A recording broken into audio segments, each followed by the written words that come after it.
Hello everyone. Code cafe में आपका स्वागत है। पाइथन सीरीज के इस वीडियो में हम पढ़ेंगे स्पेशल ऑपरेटर्स के बारे में। वीडियो स्टार्ट करने से पहले मैं अपने व्यूअर से एक रिक्वेस्ट करना चाहूंगा कि please subscribe the channel, share to others and press the bell icon ताकि आपको नए वीडियो का नोटिफिकेशन मिल सके। तो आइए जानते हैं हम पाइथन स्पेशल ऑपरेटर्स के बारे में। हमारे पास पाइथन में दो तरह के स्पेशल ऑपरेटर्स होते हैं। जो सबसे पहला है वो है हमारा आइडेंटिटी ऑपरेटर।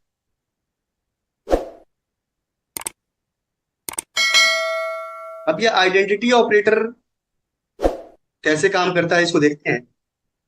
आइडेंटिटी ऑपरेटर में हमारे पास दो तरह के ऑपरेटर हैं। पहला है हमारा इज और दूसरा है हमारा इज नॉट। ये जो आइडेंटिटी ऑपरेटर है इसका यूज हम एड्रेस कंपैरिजन के लिए करते हैं। जब भी हमें एड्रेस कंपैरिजन करना हो we can use the identity operator. जैसे कि अगर हम कह रहे हैं कि हमने R1 इज R2 हम कह रहे हैं, तो ये ट्रू तब देगा जब both R1 and R2 are pointing to the same object।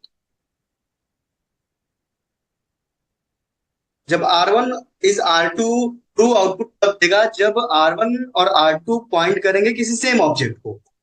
दूसरी कंडीशन है हमारी, वो ये है कि R1 is not R2। ये ट्रू तब देगा जब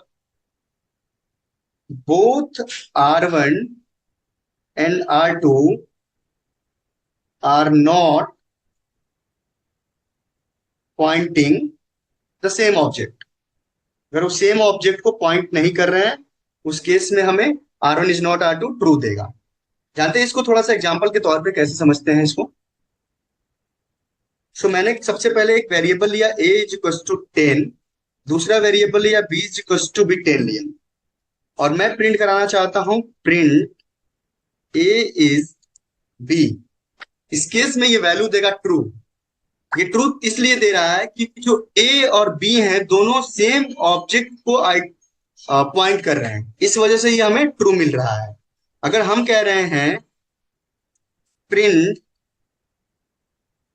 ए इज नॉट बी, इस केस में ये हमें फॉल्स देगा। इसलिए फॉल्स देगा क्योंकि हम दोनों सेम ऑब्जेक्ट को पॉइंट कर रहे हैं लेकिन हम कह रहे हैं कि इट्स नॉट बी, वो नहीं है। दैट्स वाई जो हमें आउटपुट मिल रहा है वो क्या मिल रहा है, फॉल्स मिल रहा है। इस केस में हम ये सारे जो भी कंपैरिजन है वो सिर्फ और सिर्फ एड्रेस कंपैरिजन कर सकते हैं, कंटेंट पे कंपैरिजन नहीं कर सकते। जब भी हमें कंटेंट पे कंपैरिजन करना होगा उस केस में हमें इक्वल टू का यूज करना होता है। इसे हम कंपैरिजन ऑपरेटर कहते हैं और इसका यूज हम जो भी कंटेंट होते हैं उसको कंपेयर करने के लिए यूज करते हैं। जो हमारा नेक्स्ट ऑपरेटर है वो है मेंबरशिप ऑपरेटर। तो आइए जानते हैं मेंबरशिप ऑपरेटर के बारे में।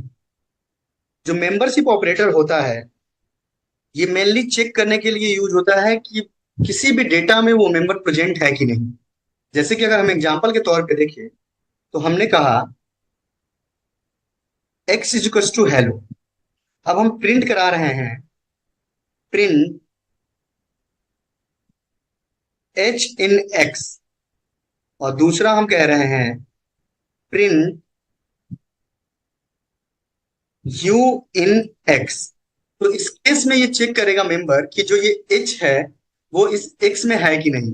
अगर ये प्रेजेंट है तो इस केस में आउटपुट ट्रू मिलेगा। अगर ये u प्रेजेंट नहीं है तो इस केस में आउटपुट हमें फॉल्स मिलेगा। वैसे ही पहला जो मेंबरशिप ऑपरेटर था वो हमारा इन है, दूसरा है हमारा नॉट इन। अब नॉट इन को चेक करते हैं, उसके लिए हम लिखेंगे अगर print u not in x, तो इस केस में जो आउटपुट मिलेगा वो हमें ट्रू मिलेगा। क्यों ट्रू मिलेगा, क्योंकि हम कह रहे हैं कि जो u है वो x में नहीं है और ये बात सही है, इसलिए हमें आउटपुट क्या मिल रहा है, ट्रू मिल रहा है। ये रहा हमारा मेंबरशिप ऑपरेटर के बारे में।